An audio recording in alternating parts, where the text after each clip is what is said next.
some YouTube on.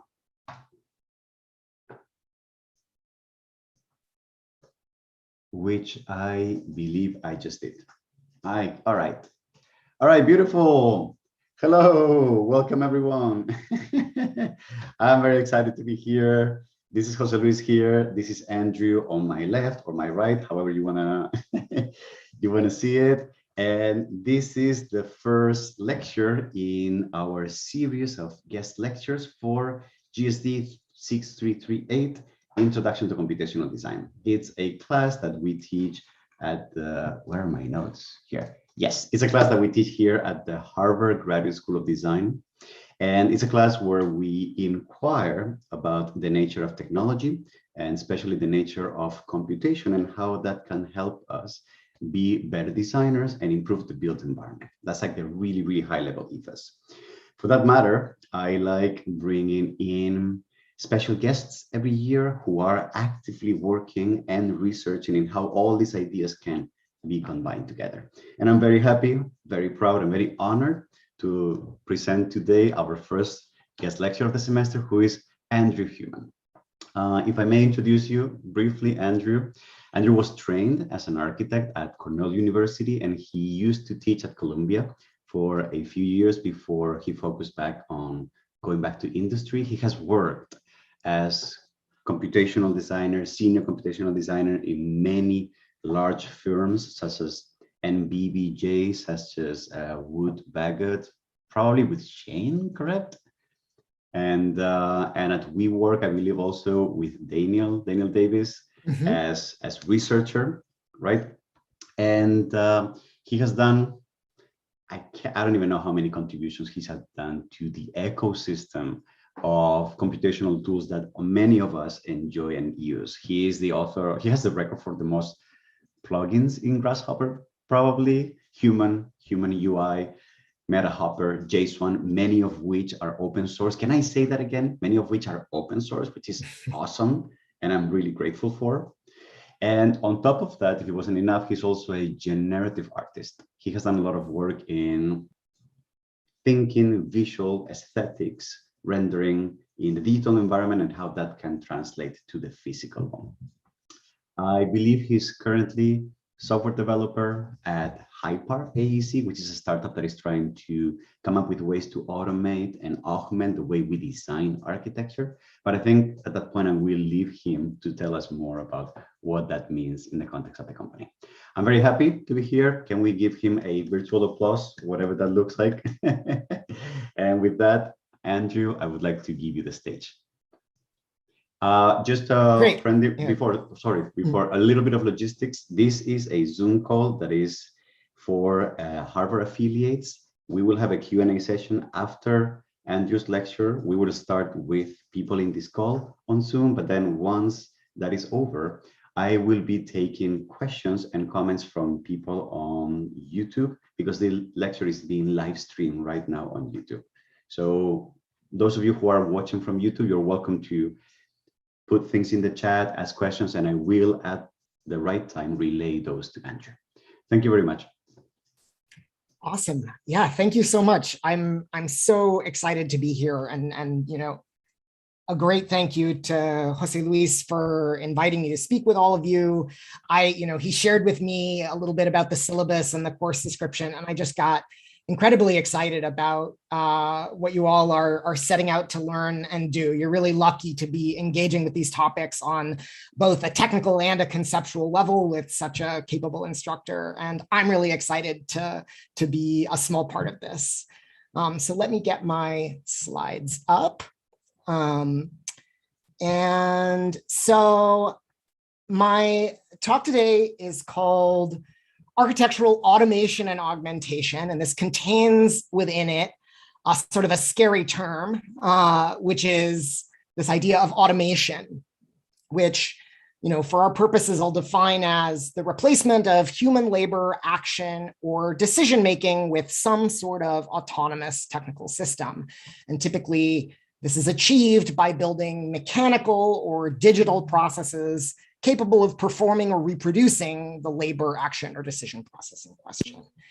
And the thread that I think has run through all of my work, both personal and professional, is an obsession with the relationship between automation and the design process. So what do intelligent computational tools mean for design? And what impact does automation have on the way that we conceive and design? Also, especially, how do algorithms interact with our human creativity?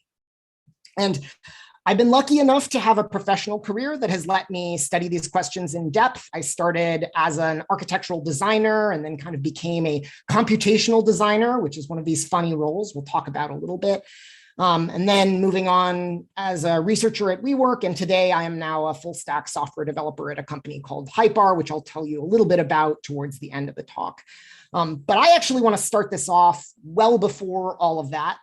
In fact, with a story of personal trauma, and in other words, architecture school. So I'm going to start off in 2007.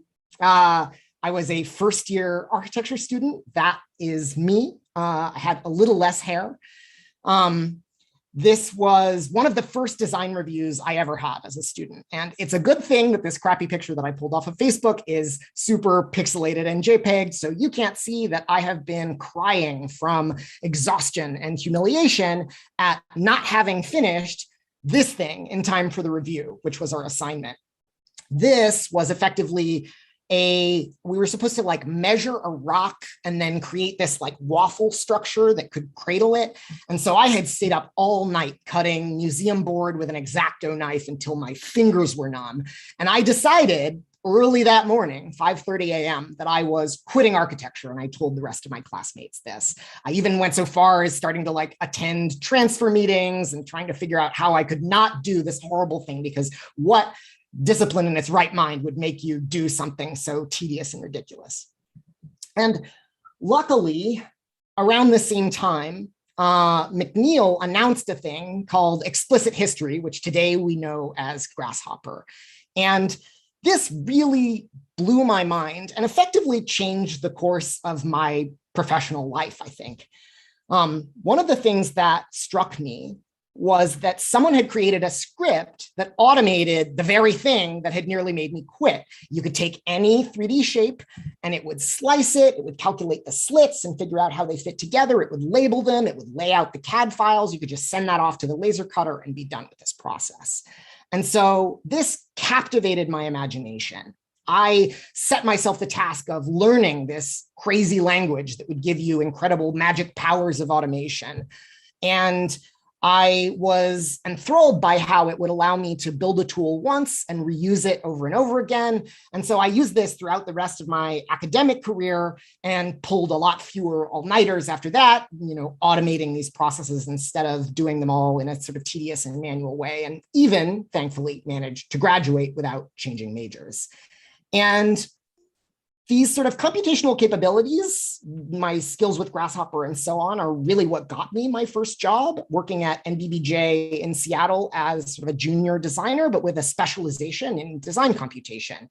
And I really wanted to bring this sort of understanding or realization that I had achieved in school about the power of scripting to bear on real practice and problems. And this took a pretty typical route for the kind of role of this computational designer. I was mostly deploying tools like Grasshopper and design computation to solve complex geometric problems, doing design iteration and figuring out fabrication strategies for stuff like this ceiling. This is a lobby of an office building in Seattle, and we created a whole parametric model of both this ceiling and the travertine wall, and designed it and figured out how to fabricate it all in Grasshopper. And in fact, the script for the ceiling was basically just an advanced version of this waffle script that I used in college. You take some crazy 3D form and you figure out how to slice it, and you lay out the individual parts for fabrication and you label them. It's all kind of the same idea. And so in this role as kind of computational designer, another thing that I was often responsible for was kind of interoperability problems, figuring out how to take stuff from one piece of software into another piece of software, figuring out how to take geometry and clean it up, rationalize it, and then make sure it showed up in the final construction documents the way that it needed to. So this is a convention center in Christchurch, New Zealand that I worked on when I was at Woods Bagot. And, there were all of these slightly differentiated colored tiles, and some of them were odd shapes and cut along this 3D geometry. And so I helped figure out how to turn the design model into a set of construction documents. This is sort of a fairly typical story. And, the other sort of category of things that a computational designer often gets called on to do with some regularity is to analyze project performance. So for me, this was often about things like solar radiation studies, or more subjective analyses, like this is a sort of a view analysis for a skyscraper in downtown Seattle. Interior studies to look at questions of visual connectivity, or even simulations trying to understand, between two possible floor plans, given the same assumptions about human behaviors, how are the design changes or the differences between these two buildings going to affect how people behave and act in this space? Are they going to walk further every day to go about their everyday tasks? Are they going to see each other more in the hallways and maybe potentially collaborate more, and so on? But the thing that I kept hitting up against in practice was that, these tools for things like analysis or automation or, parametric design modeling are really fragile. They make it really hard to collaborate. And I always wanted to create tools that I could provide to other people in the practice, that other people could pick up and use. But somehow, every time on every project, I always wound up being the one responsible for running the script. Partly this is because, maybe I didn't do a very good job of documenting my Grasshopper code, but I think more than anything, not enough people were willing to learn enough Grasshopper to use this tool that someone else had created for them. And so throughout this talk, I want to highlight what I could see as kind of like a few of the big problems or questions that I've kind of come to see throughout my career. And this leads me to the first of these, which is, how do we make automation and generative design accessible to anyone? It's clear that there's power and utility in being able to analyze, automate, make parametric models, but how do we make it so that anyone can do it and take advantage of this power? So one of the things that I did at that time was I started developing a plugin for Grasshopper designed to alleviate some aspect of this problem. So this is Human UI, which allows you to, in Grasshopper, kind of construct a user interface for your script and make it look and feel a little bit more like an app, with the idea being that if folks maybe were scared by the spaghetti of Grasshopper, if you could give them something that looked a little bit more like an app, they might be more inclined to interact with it and apply it to their own work. And when I moved to New York and joined Woods Bagot, we pushed this even further, making some pretty effective reusable tools. So this was a tool for doing site analysis studies where, in the past, maybe this would have taken an intern or a junior designer a week to go gather all of the necessary information and structure a nice InDesign booklet with all of the site and context information.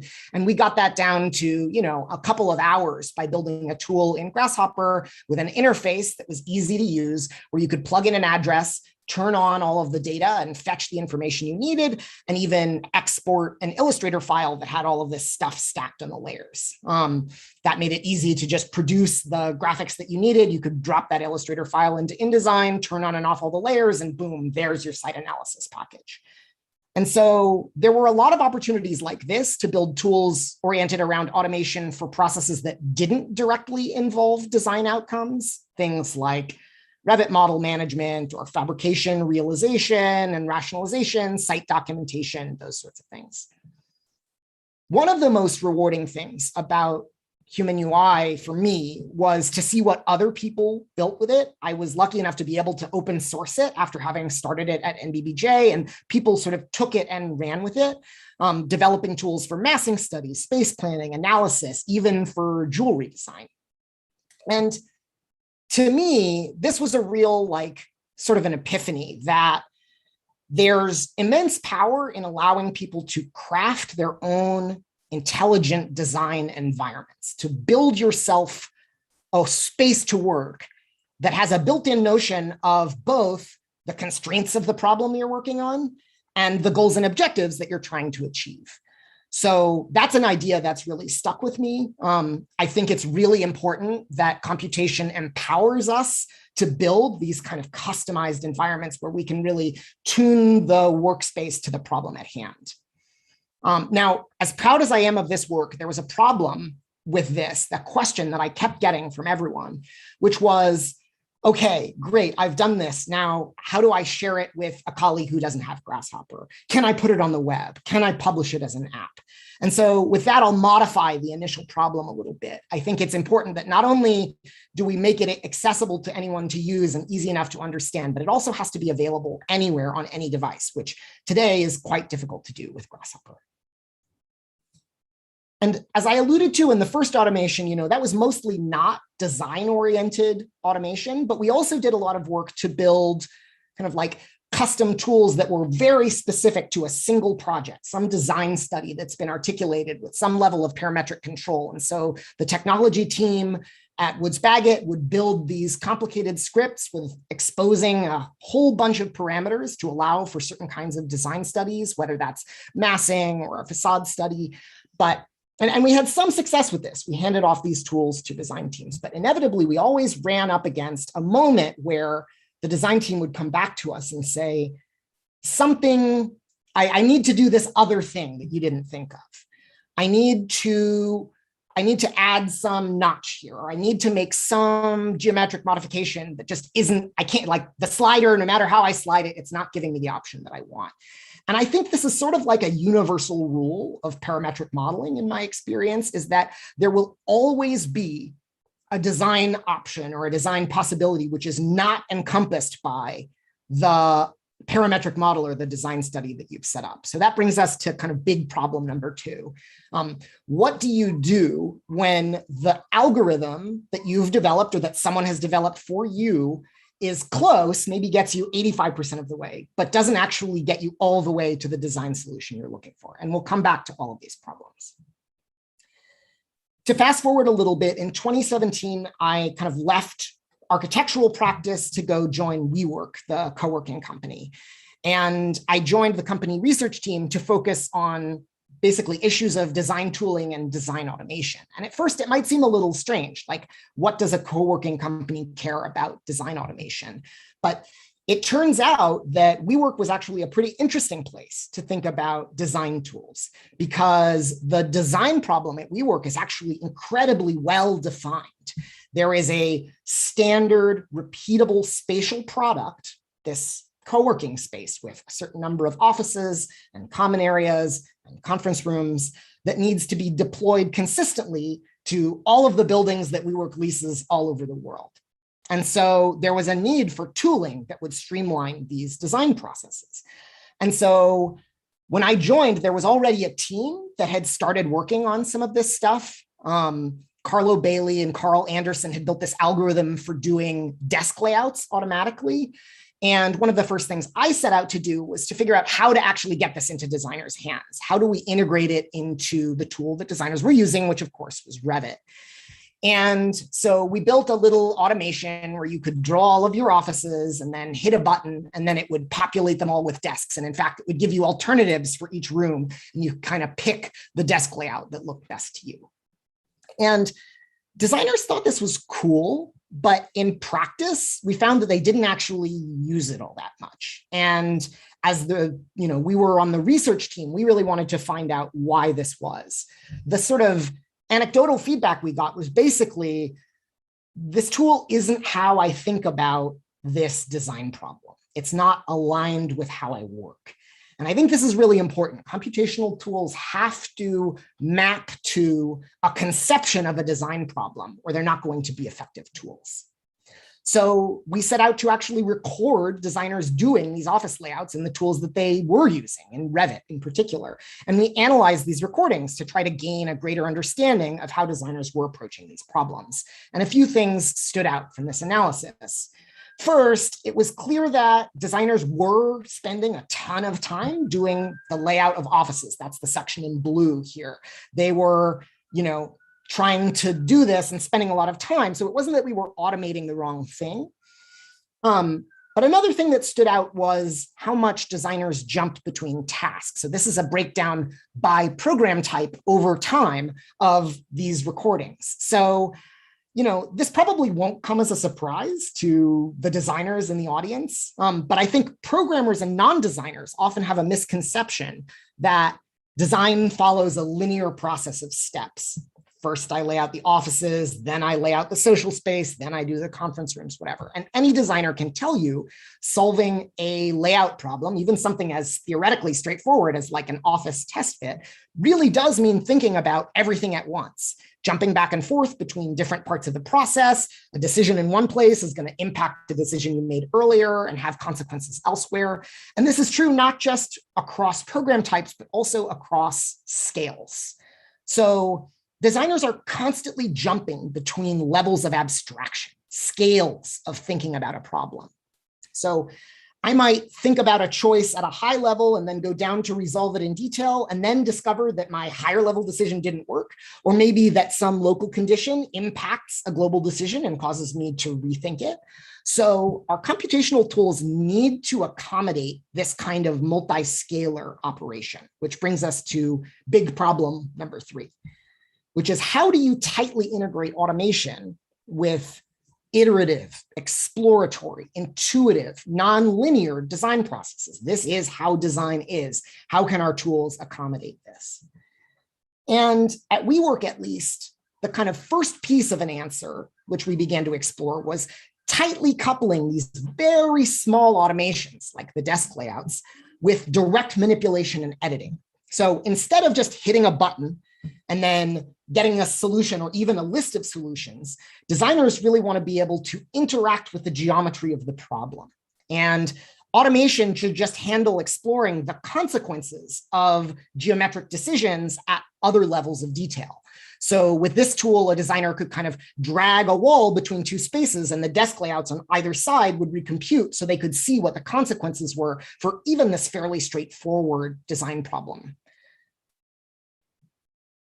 And so far as we've talked about this, I've focused mostly on pretty strict rational utility coming from computation.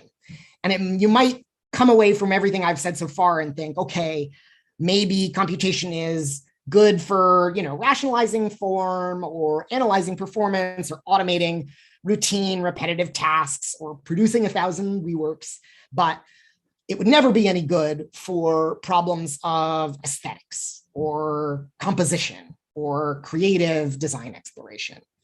And so for me, another important problem to add to this list is, can computation participate in the creative side of the process too?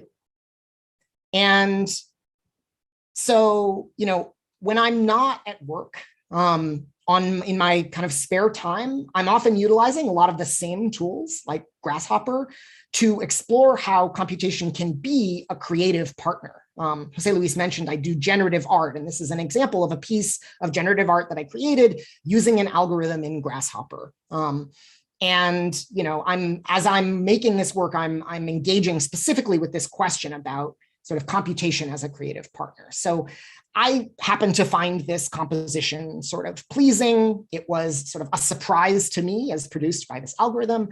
And these two compositions are, interestingly enough, also outcomes from the exact same set of algorithmic instructions with just slightly different parameters. And so are all of these. And so oftentimes I'm trying to leverage these computational tools to generate many variations on an idea, and generate as much novelty as I possibly can. And this is actually sort of tricky. I've found that it's easy to make an algorithm produce many things that look very similar, sort of are all part of a family, but it's always a challenge to get it produce new and surprising things. This works in 3D too. I've done some experimentation with sort of like architectural generation along these lines, trying to mimic like architectural styles. These are the Sea Ranch houses in California. And another kind of speculative design project with Grasshopper was trying to create an algorithm that would generate Sea Ranch style houses of a kind. And I sort of jokingly refer to this project as sort of trying to strive for an architectural Turing test to produce like a design that maybe looks like it could have been conceived by a human, and maybe these houses all fail that test. But again, it's easy to get the computer to generate all of these endless variations. But inevitably, they get boring pretty fast. In my experience, everything starts to look alike after about 200 iterations. And if you're really pushing it, you can bump that number up, but often you'll wind up with even less, the sort of threshold beyond which everything starts to look the same. And the reason I bring this up is because I think this has important consequences for what we call generative design. This is a kind of hot topic of discussion, certainly in the industry right now, where we're throwing computers at design problems, giving them generative routines and sets of goals to achieve, and just letting them go crazy, generate design alternatives. And we even sort of sometimes speak about this as though the computer is doing the designing. And this is an idea that's pushed a lot by, especially by large software companies who will remain nameless, that we should basically couple our generative algorithms, the ones that produce variation of a kind, with evaluative algorithms that analyze and measure the quality of a given design result. We set some goals, computer studies options, picks the best one. And this is not a bad idea, I want to be clear, but it's quite difficult. It's, I think, surprisingly difficult to make it genuinely useful. And so this is the kind of classic model. You have a system that generates options and a way to test how good those options are, and you leave it up to the computer to sort of evolve better solutions automatically. The trouble with this is that both of these things are actually really incredibly hard. Creating good generative routines that produce meaningfully varied results is hard. Creating evaluative tests that actually capture what matters about a design solution is also quite hard. On the generative side, I think in particular, there's this tension or trade-off between novelty on the one hand and validity on the other. It's easy when you're just making art to produce something that generates a bunch of novelty and can sort of surprise you with its results. It's difficult to get it to do that and also produce solutions that are valid for a real-world design problem. If you try and focus on validity and real constraints, you're going to wind up with 1,000 options that are all just like basically subtle variations on the same idea. And so, again, not against generative design. On the contrary, I'm highly in favor of it. There are some really amazing examples of it, like this one from The Living, which is part of Autodesk Research. They've done a ton of work to create an algorithm that can produce varied design solutions, and they've tried to evaluate many different parallel factors that are important about the performance of this design. But the point that I want to make is that even when we're doing this, the computer is not doing the designing. What the computer is doing is exploring a strategy, which ultimately some human being was the author of. And I think most designers would look at all of these endless plans and design variations and say, these are basically all variations on the same strategy. So I always like to put it in those terms. I think there's a difference, and we often effortlessly swap between these two modes when we're working, between inventing different strategies and exploring strategies in depth. And I think generative design, as it's often understood, is really only good at one of these axes. It's very good at going deep on a particular strategy you give it. It's not so great at inventing new strategies from whole cloth, at least so far. And the picture is even more complex than this. If you'll forgive a sort of silly diagram, we're actually not only constantly flipping between varying the strategy and exploring the strategy in depth, we're doing this at all sorts of scales along the process, many different ways over the course of a design exercise. So the lesson that I think this holds for tools that incorporate generative design is that they need to also permit a level of manual intervention and an opportunity to test and explore a variety of strategies rather than just focusing on the deep exploration of a single strategy. So we need to succeed at this, we need to make sure that we have generative routines that are rich and varied and evaluative mechanisms that we trust. And maybe this would be easier if we didn't have to build every single piece of that ourselves. So problem 5 is, how do we do this optimization without sacrificing our intuitions? How do we build out these sort of optimization routines in a way that still allows us to intervene and interact? And in the interest of not having to build all of the pieces and parts ourselves, sort of building up a collective knowledge about how to measure whether or not a design project is good or how to generate diverse alternatives, there's already a precedent for incredible sharing and openness of knowledge in the computational design community. You've probably explored Food for Rhino and other sorts of public repositories of code, which in some way encompass little bits and pieces of architectural knowledge. And I owe this community my entire career. I think it's been, contributing to this community has really gotten me where I am today in my life. And I'm extremely loyal and faithful to this idea of this kind of sharing of knowledge and this sort of collectivization of code as embedded expertise. And so I think this is a great thing and one that the industry should continue to embrace. I do, though, see a tendency, especially when it comes to the stuff that actually addresses design questions, which is that we often wind up doing the same thing over and over and over again. So this is actually, there's a wealth of open, available Stadium Bowl generator scripts, for example. And everybody can grab these and download them. And I think there's a good reason for this proliferation of different versions of this idea. And one of them is a good reason, and one of them is maybe not so good a reason. For me, the good reason for this is just that people are creative and they're inventive and they're coming up with diverse strategies for design problems. But I think the insidious or maybe negative reason for this is that in practice, it's a lot more work to integrate someone else's tool often than it is to build your own. So it's one thing to download Kangaroo and install it on your machine. And well, now it ships with Rhino, but you know what I mean.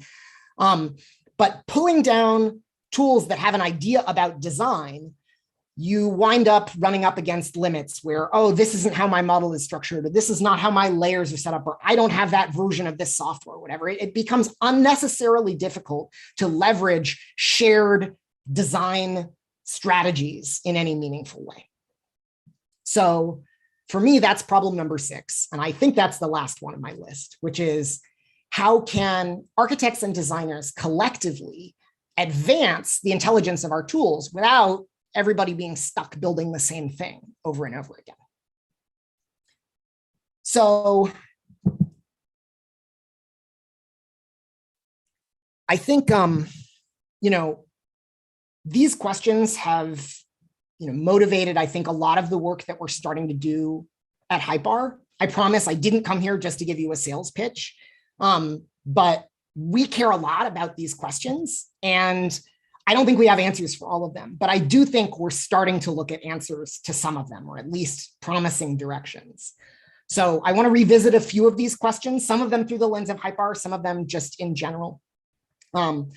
First, a problem that I think is imminently solvable technically.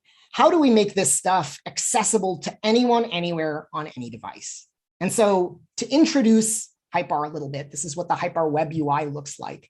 It is a place where you can just go on the web, it's in the browser, and start building up generative design models by connecting together functions, and each function is responsible for a building system. Importantly, the interaction here feels a lot like drawing or modeling. It's not like coding necessarily, although you can code with Hypar. But we want to make this accessible in a way that doesn't require people to code in order to start engaging with computational tooling and generative results. So, You can plug in analysis routines. You can plug in a structural system, and it will just automatically connect to the other systems in the model. So in a matter of minutes, you can build up, a sort of somewhat realistic first sketch of a building of a certain size. We can look at the structural system. We can pull out data from these things. We can build out custom dashboards that display that information. And importantly, because it's on the cloud, this stuff is available from anywhere. So you can run it on a Mac or Windows or even on your phone. All of the important computational horsepower is happening somewhere else on the cloud. And so it's accessible from anywhere.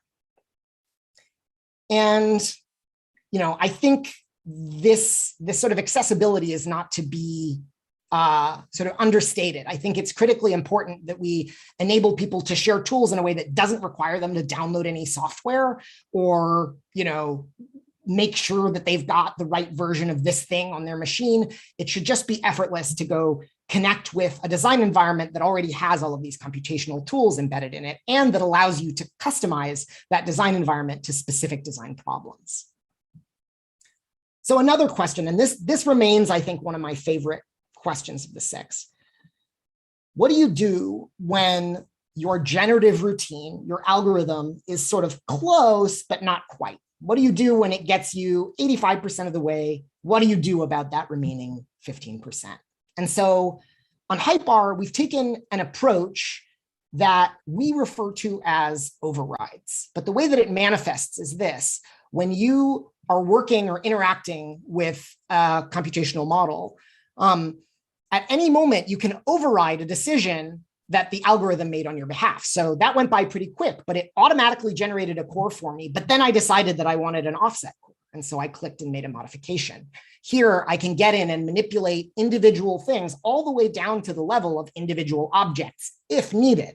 But at every step of the way, HypeR is going to make a first guess on my behalf. It's going to utilize the algorithm to say, okay, this is sort of a roughly reasonable solution to this sort of class of problems. And then you need to get in and kind of fill in the gaps or fine tune or finesse those results. So even working with individual items of furniture, we can get in here and we can, move these around. So there's an automated routine that generated this furniture layout, but I can get in and move things around fairly precisely and sort of manipulate the geometry like you would in any other modeling application. And importantly, this is without losing the computational knowledge and associativity. So if you're familiar with Grasshopper, oftentimes in practice, you wind up having to bake the model to solve this problem. You build some script, and then to get it that last mile, you have to bake it and then go make some manual changes. And we're trying to avoid the bake problem by building in the notion of overriding or manipulating or sort of correcting generative results.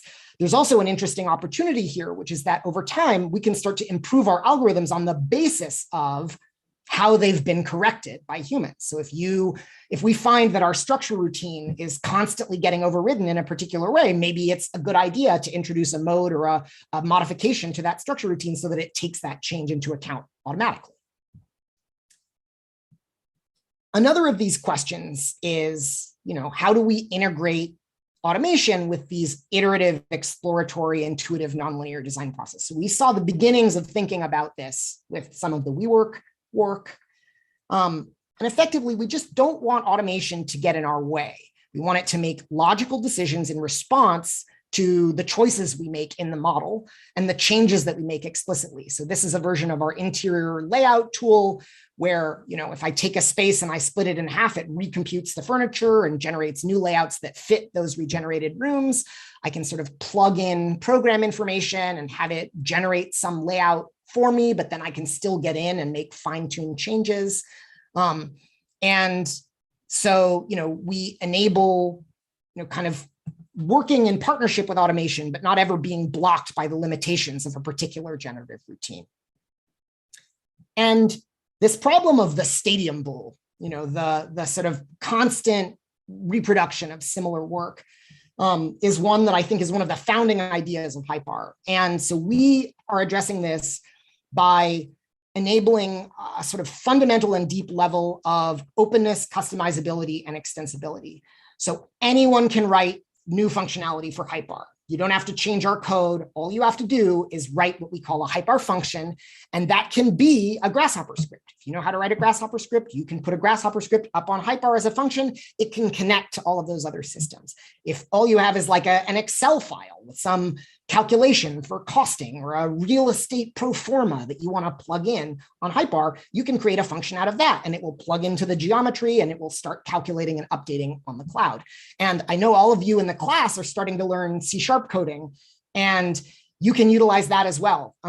You can just grab our developer tooling and start building new functions that live on HyperR, make them available to anybody, and share them with the world and have them execute on the cloud. And so we've started to see this happen in a really exciting way. This is a function by Marco Giuliani, a friend and actually a former colleague of mine, who built a routine or a function for automating sort of unit mix distribution for residential buildings. And he authored this, set it up, built the logic, and then published it and made it available to other people. And every day we see people using his function to build out their design studies.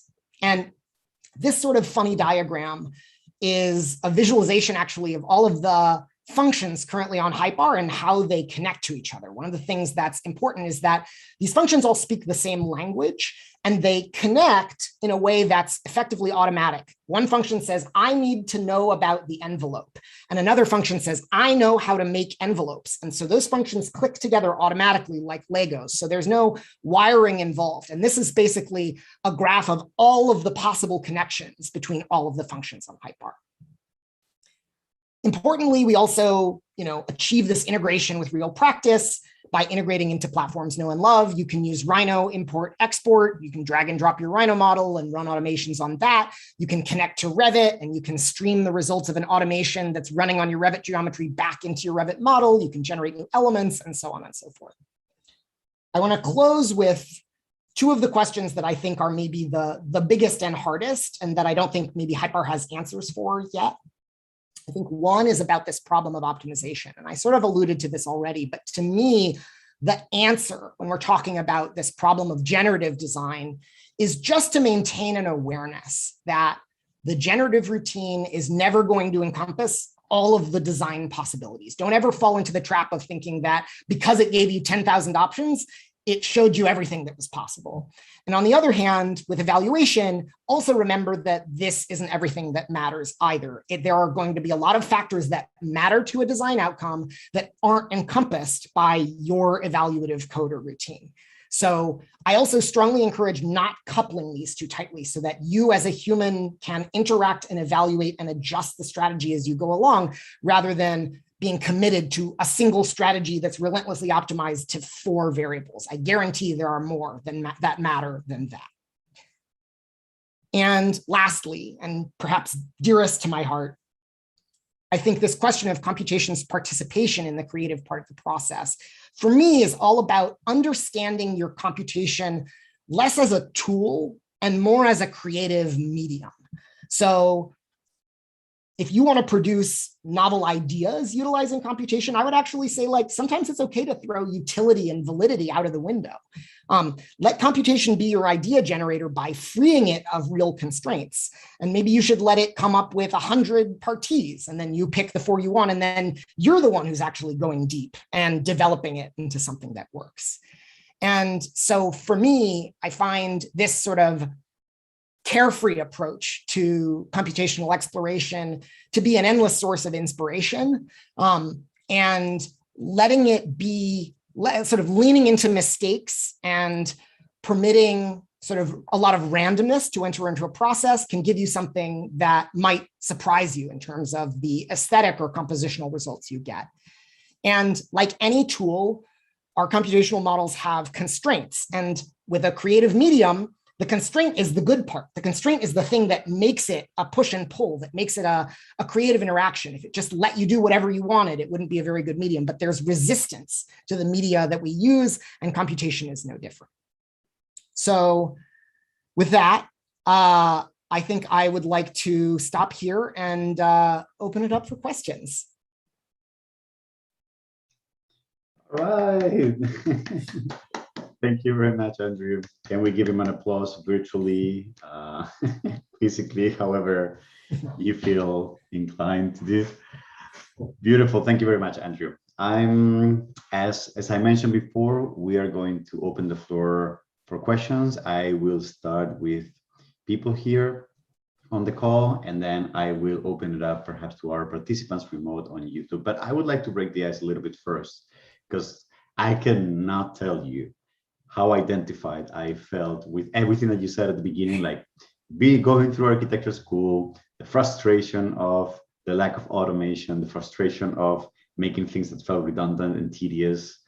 The idea that I myself, that definition, the waffle definition from Victor Long, I studied that myself like in 2009. Like, what? And I broke it down and I used that to learn about Grasshopper. I mean, it was like a huge flashback. I cannot even describe. I wish Victor was here somewhere that we could both say thanks to. But it's also because, like, for example, in my particular case, my need, I'm a little older than you, I believe. I don't really know, but I was already done with architectural school. I was working and I was doing structural consultancy. And I did very much face the problem of interoperability that you were mentioning with structural consultant software, structural calculation software. And that's what led me to scripting, and that's what led me to ways of automating geometry, loads, forces, rebars, and all that stuff, trying to do that in a more automated way than what I was, than the options that I had. But oh, you're muted again. I just muted myself. Yes, I think your comments and your perspective, I was very grateful that the view that you have shared with us was so high level, so meta, like meta hopper, right? So meta, like, let's think about design from a design perspective. How do we design design? How do we design the way we design architecture? We think architecture, we engage with computation architecture. I think that was really neat, and I appreciate a lot that angle. I was very particularly drawn to your care for accessibility, the idea that people like you who have spent so much time creating tools that other people use has spent so much time thinking about what accessibility means and what making things easier, accessible, available. When it comes to the details, what does mean. So I think I'm gonna perhaps like ask you to share with us maybe what is your I don't want to say technique. How do you make decisions yourself about what something is, when something is more accessible or not? Or another way, how do you put yourself in the shoes of other people and decide accessibility for this person means an UI with buttons, for this other person means access to a device that they don't have to install stuff, for this person means code that is easier to write. And then how do you design those tools? How is that process of mentally exchanging yourself in your case? I love that question. I mean, so I will say that, like, I think early on in my career, I think I fell into a trap, which is very common to technically minded people in general, which is I built the tools that I wanted. And this is not always a bad thing. Sometimes just building the tools that you want, like, chances are someone else is going to want it. But especially since I've joined Hypar, it's become clear to me how critically important it is to just listen and ask and observe. Like, we have a really rigorous process of user research and user analysis. And man, when you are writing a tool, I don't care if it's a 5-component Grasshopper script or a 10,000 line long application or whatever, there is nothing more humbling than shutting up and having somebody else who's never seen it before just like try to use it.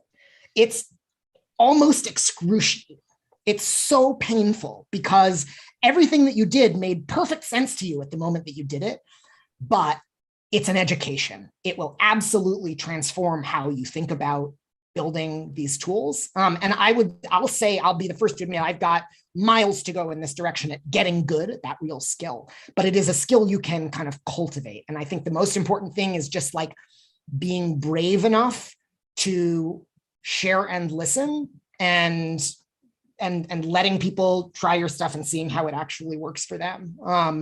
And I think also, that doesn't mean anytime somebody requests a feature or a change, you have to necessarily adopt it, but you do have to come to an understanding like why something was difficult for them, or, where it came from. And in general, I think that like, there's the, human empathy for the user is a critical skill in building software.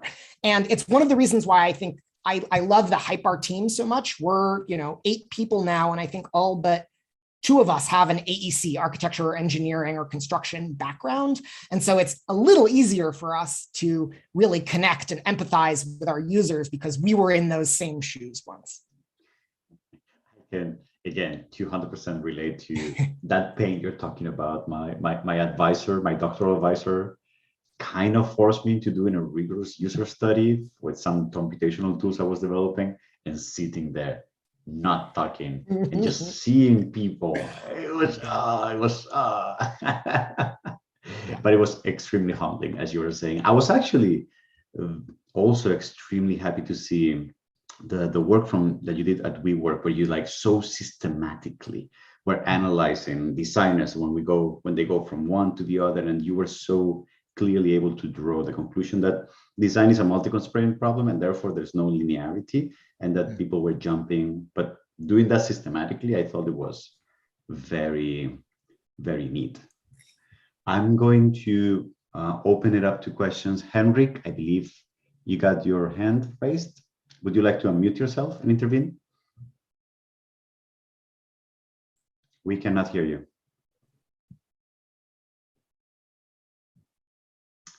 Henrik? Henrik is saying ouch on the chat. Is there any other question in the room right now? Can you hear me now? Yes, we do. Brilliant. Apologies for that. Thank you, Andrew, so much for the lecture. That was amazing, seriously amazing. As a designer, to see that actually happening, that's like the future. A really meta question, but have you guys at HypeR given any thought to the situation that will arise after all the issues you mentioned, like the last couple of issues are resolved, and like design automation becomes the norm? Do you see any issues that could arise in the field of design at that point?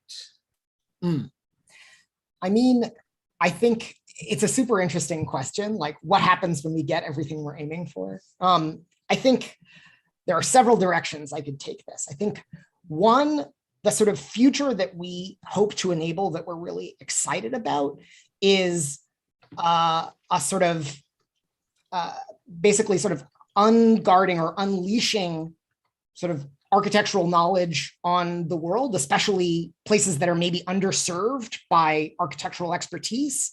I think, the ability to scale up, my structural engineering knowledge or my specialization in handrail details and make that available to anyone, anywhere in the world is really promising. I think I detect in your tone, though, there's maybe some concern about, what happens when we succeed at this and sort of computation penetrates everybody's way of working. And I think, a risk is that as things become easy, they just get done all the time. And we already see this, like it's sort of a commonplace that like, you can point out the buildings that were designed in AutoCAD or in 3ds Max or in SketchUp, or like that looks like a Revit building or whatever, because these tools, they have affordances and they produce certain kinds of outcomes by virtue of their constructs and their internal ontologies. And that actually manifests sometimes in the built world. And I think the more intelligence you pack into a tool, the greater the risk of that happening. We fall into maybe lazy choices because things are sort of automatically done for us. And so while I I'm projecting that concern onto you. I have that concern, but I also think that it's the nature of design that it's sort of like design, and certainly like, I hesitate to even say it, but sort of like aesthetic fashion in design always moves around that. The thing that was easy 5 years ago is like not cool anymore and not a part of design. It's like there was a minute where everything had Voronoi on it, and even a lot of those got built, and now you don't see it anymore because it's like passe. And I think the same thing will happen to like the dominant, facade shading system function on Hypar. You'll see maybe a few of these get built, and then people will make them more interesting or more customized or more diverse. And I think ultimately it falls back on a necessity of kind of like granularity and customizability. These automations, they won't succeed if they're too high level, if they solve too much of the problem at once. They will be more effective as a toolkit that can be creatively combined into innumerable possible design options. Thank you so much. That's super interesting. Thank you, Henrik. Is there any other question in the room here? Well, as you would probably see, Andrew, later on YouTube, on the chat, we have like a wealth of words of gratitude and people amazed at everything that you have shared. I think there's a question from Itachi One. How did you decide to open source Human UI, but not Human? This is a great question. And the answer is incredibly disappointing, which is that I'm too embarrassed about the source code of Human. Honestly, like it was the first plugin I ever wrote. It is so nasty and full of hacks under there that I shudder to think what people would think if they were to look at it and see how horrible it is under there. And like looking back at Human UI, I feel almost the same way. I've learned so much since I released it that I feel a certain amount of shame. I think this is natural. But the reality is that like it would just be too much work to make that code something that I'm proud for other people to look at. So I just haven't gotten around to it yet, but I don't have any like deep fundamental opposition to open sourcing it at some point. Is this a severe case of imposter syndrome I'm experiencing here? I used to work with Ben Fry, the creator of processing at his office, Fathom in Information Design. And I had a lot of this, like always like, oh, my code, no, I didn't have comments, like, no, this is, and he was like, publish it, put it out there, because any harm or any fear you may have will always be balanced out way more by the benefit that you can do to someone. Yeah, and actually, if I could comment on that a little bit, because that's been a major lesson for me, that now that like my job title is software developer and I got hired to write code. And of course, I was terrified that like it would turn out that I had been an imposter all along. But one of the things I credit Matt Campbell, who's our CTO, with really setting up a process that aims at every level to dispel imposter syndrome. And so the first week you get hired at Hypar, you are responsible for designing, developing, and shipping to production a new feature. It can be a small feature, but you just like, it's like, we're going to get you past that as fast as we possibly can so that you just get used to the process. And I always thought that like, because I was self-taught primarily, that, if I got to working with real programmers, I would discover that there was something like radically different or better about what real programmers did versus what I did. And, I think there are infinite things I can continue to learn from other skilled coders, but mostly I've come to the realization that like, I can do it. I'm capable. I am a coder, even though, maybe I didn't have this particular education. And I think that's an important lesson to learn, especially, there's a lot of moving back and forth between the realm of architecture and the realm of code. And I think like, it's easy to fall into the trap of imagining that maybe if you just, took this code boot camp or went back to school for computer science, all of a sudden you would have good code. But there's only code that works and code that doesn't. That's very binary of you, but it's true. There's a few comments here, like still I use Human every day for my digital arts. Thanks for the bitmap components and the UV mapping one in particular. Oh, awesome. And, and someone is pointing out that Hyper might become the Stack Overflow of architects at some point. Greg is asking, I am a designer at an engineering firm. Do you see Hyper having applications in bridge or amphitheater design?